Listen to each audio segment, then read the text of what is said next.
ये तो गजबे हो गया। मिल्कीपुर में सब पासी पासी खेल रहे हैं, बोले तेरा पासी नहीं मेरा पासी असली नहीं। और पासी कुल जमा 55,000 से 65,000 के बीच में, कोई भी आंकड़ा मान लीजिए, मैंने 55 से कम नहीं और 65 से पार नहीं, 3.5 लाख की कॉन्स्टिट्यूंसी। ये क्या हवा चली कि तीनों पार्टियां पासी ढूंढ लाई? ऐसा कौतुक बहुत कम देखने को मिलता है। हाँ, ये बात तो सही है। समाजवादी पार्टी की तो देखिए मजबूरी ये है कि अवधेश प्रसाद जो इस समय लोकसभा पहुंच गए हैं, वो उनके हीरो हैं और उनको उपकृत करने के लिए समाजवादी पार्टी ने उनके बेटे से बेहतर किसी और को समझा नहीं। तो इस लिहाज से वो उसमें अपनी मजबूती समझते हैं और अवधेश प्रसाद जी वहां से विधायक रह भी चुके हैं कई बार। ठीक है, तो उनका तो एक अपना दांव है, जाहिर है। लेकिन लोकसभा चुनाव से लेकर के आज, अब जब ये उपचुनाव होने जा रहा है, बीच में उपचुनाव में जो 9 सीटें उत्तर प्रदेश की हुई थी जी उसके बाद में देखा जाए तो सरयू में बहुत सा पानी बह चुका है और बहुत सी परिस्थितियां अब बदल गई है। अब जो नए परिवेश में, नए परिदृश्य में जो देखने को मिल रहा है वो देखिए, एक तो रणनीति दोनों पार्टीज की, भारतीय जनता पार्टी की और समाजवादी पार्टी की। समाजवादी पार्टी का अगर कांग्रेस साथ दे रही है बेमन से ही सही, लेकिन बहुजन समाज पार्टी ने कैंडिडेट नहीं खड़ा किया और ये भी जाना जाता है, यहाँ पर लोगों को ये इस बात का एहसास भी हो गया है कि बहुजन समाज पार्टी और समाजवादी पार्टी के बीच में फिलहाल कोई बहुत अच्छे ताल्लुकात नहीं चल रहे हैं। ये देखने दिखाने की बात अलग हो कि अंबेडकर की भी समाजवादी पार्टी के लोग भी जो है वो उनका सम्मान करते हैं, उनके ऊपर फूल माला चढ़ा देते हैं, पुण्यतिथि होती है और ये सब, और भारतीय जनता पार्टी के लोग भी ये कहते हैं। लेकिन मेरा तो एक बात, ये जो माइक्रो मैनेजमेंट की बात हो रही है भारतीय जनता पार्टी की, वो कितनी कारगर होती है, एक इस बात पर समीकरण निर्भर करेंगे। दूसरी एक बात ये है कि बाबा योगी आदित्यनाथ जी जो मुख्यमंत्री हैं, वो किसी भी सूरत में इस सीट को जीतना चाहते हैं और इसलिए उन्होंने पहले से ही मेहनत शुरू कर दी। कई कार्यक्रम भी उन्होंने यहाँ आयोजित किए, कई बार उन्होंने यहाँ पर सभाएं भी आयोजित की, उनको संबोधित किया। अब एक बात अग्निहोत्री जी ये भी ध्यान रखने वाली होगी कि केवल अयोध्या नहीं, केवल उत्तर प्रदेश नहीं, केवल भारत नहीं, बल्कि विदेश तक से इस बात की प्रतिक्रिया हुई जो फैजाबाद की लोकसभा की सीट चली गई। जी ठीक, अयोध्या वालों को बहुत सुनना पड़ा। जी, अयोध्या वालों को बहुत सुनना ठीक है पड़ा। प्रेमकांत जी, मैं आता हूं दोबारा आपके पास, बिल्कुल ठीक कह रहे हैं आप। लेकिन मुझे ऐसा लगता है कि इसीलिए मैंने कभी उन दलों के या उन नेताओं को स्वीकार नहीं किया जिन्होंने चुनाव की प्रक्रिया पर उंगली उठाई। नहीं, वो सब व्यर्थ की बात है, वो अपना कुंठा विलाप है।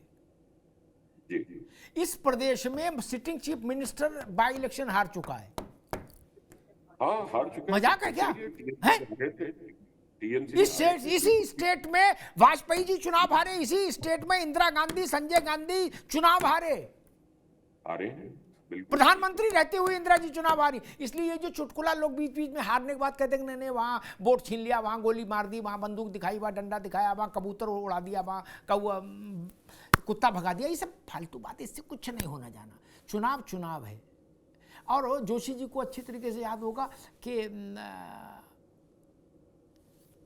फूलपुर और गोरखपुर बाई इलेक्शन इसी सरकार के रिजीम में सपा जीती थी। तो आपके पास हालैंड की पुलिस थी क्या समाजवादी पार्टी की? उसमें नहीं ना। अमेरिका वाले सपा की का चुनाव सुरक्षित किए थे नहीं ना। यही पुलिस थी, यही घोड़े, यही मैदान। जोशी जी नहीं, इसलिए ये बात तो जनता कभी इस कान सुनती उससे निकाल देती है कि हमारा चुनाव जानबूझ के हरा दिया गया। जनता ही हराती है, जनता ही जिताती। लेकिन जोशी जी, मसला ये कि आपने पासी खड़ा किया तो बाकी दो ने भी पासी उतार दिए, बोले आओ जी अब पासी वर्सेस पासी खेल लो। और चंद्रशेखर का जो उम्मीदवार है वो आप ही का, उनका अवधेश प्रसाद का ही राजनीतिक शिष्य रहा। वो कह रहा है ये दोनों नकली पासी हैं, अजय और चंद्रभान। वो कह रहा असली पासी तो सूरज है। जोशी जी, एक जात पर आके टिक गया पूरा चुनाव। अब न काशी की चर्चा, न मथुरा, न अयोध्या की चर्चा, न गरीबी की, न अमीरी की। मिल्कीपुर में जिधर जाओ पासी पासी पासी, क्यों? देखिए अमिताभ जी, जी जो भी हमारे विपक्षियों ने कैंडिडेट डिक्लेयर करे हैं, ये निश्चित तौर पे हमें लगता है कि समाजवादी पार्टी की मौलिक विजय हो चुकी है। और मौलिक विजय इसलिए कह रहा हूं कि जो लड़ाई को हम लोग लड़ते हैं, सामाजिक न्याय की, जाति जनगणना की, पीडीए की लड़ाई को, आज उसके तहत आज हम देख पा रहे हैं कि उसके तहत आज टिकट देने को मजबूर हो पाए विपक्षी। और कौन जीतेगा ये तो बैलेट बता देगा।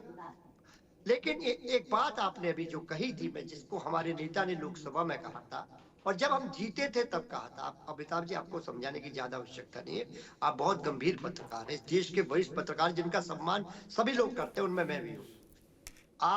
आपने देखा होगा कि किस प्रकार उन्होंने जीतने के बाद 37 सीटें अपनी लाने के बाद 6 कांग्रेस की बाद उन्होंने कहा था कि मैं 80 की 80 सीटें अगर जीत जाऊं तो भी मैं कहूंगा कि ईवीएम ठीक प्रणाली नहीं है।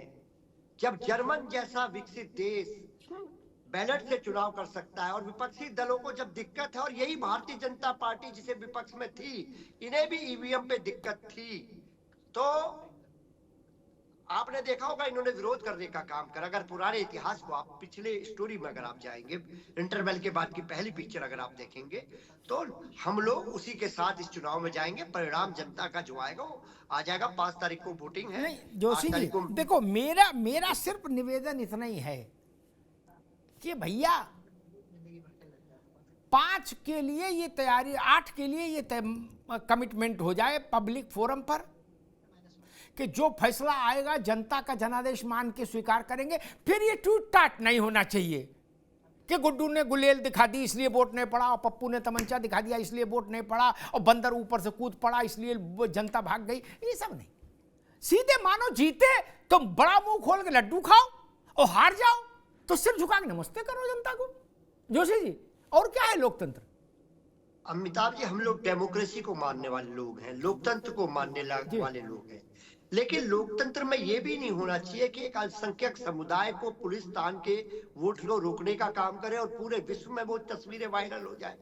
क्योंकि जमाना तस्वीरें तो बहुत सारी वायरल होती हैं जोशी जी, तस्वीरें तो कौन असली इस तरह कौन का चुनाव नहीं होना चाहिए। तो जोशी जी, चुनाव ठीक और आपकी ठीक बात को मानना चाहिए सभी। ठीक, सभी आपसे कनिष्ठ हैं, जितने साथी बैठे जी, हम सब आपसे कनिष्ठ हैं। ठीक है। जोशी जी ने, मैं विजय जी के पास चलूं उससे पहले जोशी जी ने तस्वीरों की बात कही तो मुझे थोड़ा ह्यूमर में एक चीज़ याद आ गई। जोशी जी, आजकल तस्वीरों का बड़ा बवाल है। अब तस्वीर छोड़ो, वीडियो बन रहा है। अभी मैं वीडियो देखा कि ट्रंप कुंभ नहा रहा। क्या मैंने कहा अरे ट्रंप नहीं आ सकता यार, फिर देखा तो किसी ने बताया कि ये एआई है क्या। अब वो भूल जाओ, फोटो की तो देखो ही नहीं, किसका धड़ किसका सर मिला, कहां क्या ऐसा दिखा दे, राम भजो। इसलिए फोटो वोटो नहीं, मूल प्रश्न है जनता का जनादेश। जब हमने गोरखपुर जीता तो कहा कि ये हमारी ताकत है, फूलपुर जीता कहा हमारी ताकत है, भाजपा कमजोर हो गई। 36 सीटें आई तो कहा भाजपा का टिकट कट गया, वापस जाने वाली। तो हमको विधानसभा उपचुनाव में भी ये नहीं कहना चाहिए था। मेरी अपनी मान्यता है कि ये जनादेश ठीक नहीं है। और तर्क क्या दिया गया? तर्क ये दिया गया on the floor of the house, ये तर्क दिया गया, मंच टीवी पे नहीं। विधानसभा के पटल की गरिमा है, लोकसभा के पटल की गरिमा है, वहां on the floor of the house क्या कहा गया सपा के प्रतिनिधि के द्वारा कि जिस इलाके में मुसलमान 50% से ज्यादा हो वहां सपा हार जाए तो इसका मतलब चुनाव फर्जी है। तो क्या मतलब संविधान में ये लिखवा दिया जाए कि जहां जहां मुसलमान 50% है वहां निर्विरोध सपा जीतेगी, कोई पर्चा नहीं भरेगा? ऐसा तो संभव नहीं ना। फिर भाजपा वाले जिद करेंगे जहां जहां हिंदू 50% से ज्यादा वहां भाजपा जीतेगी, तो बाकी दल क्या करेंगे? इसलिए मैंने निवेदन किया। भैया विजय कुमार जी, अव्वल तो आपको अपना उम्मीदवार नहीं मिला, लेकिन आपने सपा वाला उम्मीदवार कैच कर लिया।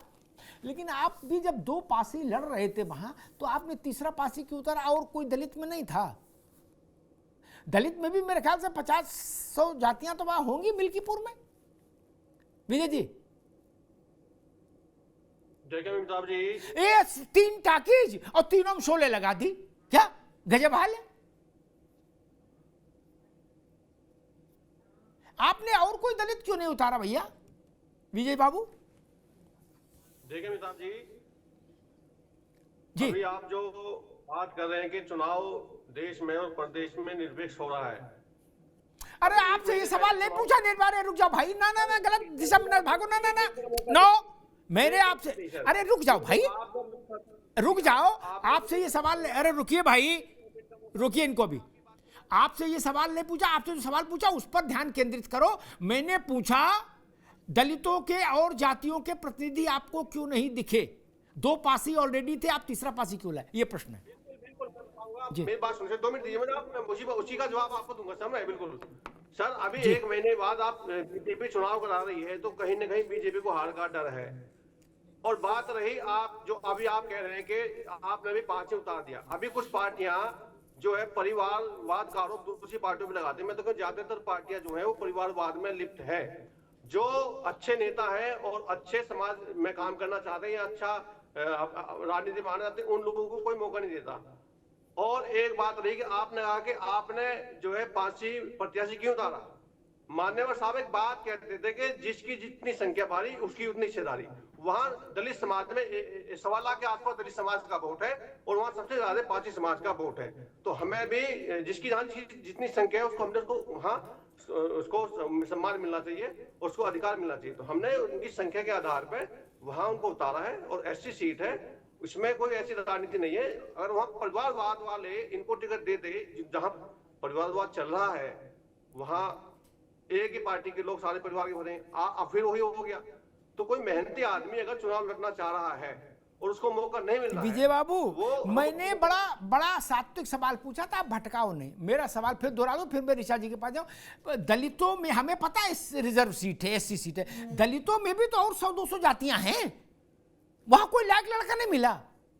बोले ना हम पास ही लड़ाएंगे। मैंने कहा 3 सिनेमा हॉल, तीनों में शोले लगाएंगे। गजब कर रहा हो यार, यही तो पूछ रहे हैं। सर मैं आपकी बात का जवाब दे चुका हूं सर, क्योंकि जो परिवारवाद हुआ, क्योंकि अध्यक्ष प्रसाद जी के बेटे को टिकट मिला और वहां जो आज हमारे प्रत्याशी हैं उनको वहां चुनाव लड़ना था, अखिलेश जी ने नहीं दिया। वो हमारे साथ आ गए। हमारी पार्टी ऐसे व्यक्ति का सम्मान करती है जो समाज में काम करना चाहते हैं। मैं समझ गया, ठीक। विजय जी थोड़ा संपादित भाषा में करें, लेकिन उनका आशय जो मन का भाव है वो ये कि हमारी पार्टी ऐसे लोगों की ताक में रहती है जो कहीं से लड़ झगड़ के आए, क्या तो मेहनत भी कम होती। इसे एक होता है बीज डालो, जोशी जी बीज डालो, खाद डालो, धूप दिखाओ, तब पौधा बनता है। एक होता पौधा ही उखाड़ के ले आया, गमले में लगा लिया, बोले चलो जी गेंदा फूल आने लगा कल से। तो मैं समझ गया चंद्रशेखर की रणनीति यही है। बोले बीज न डालो, किसी की नर्सरी से गमले उठा लाओ पूरा लगा दो। बोले ठीक, मैं समझ गया। वो कह रहे हैं कि हमारी ऐसे लोगों पर निगाह रहती, ठीक बात है।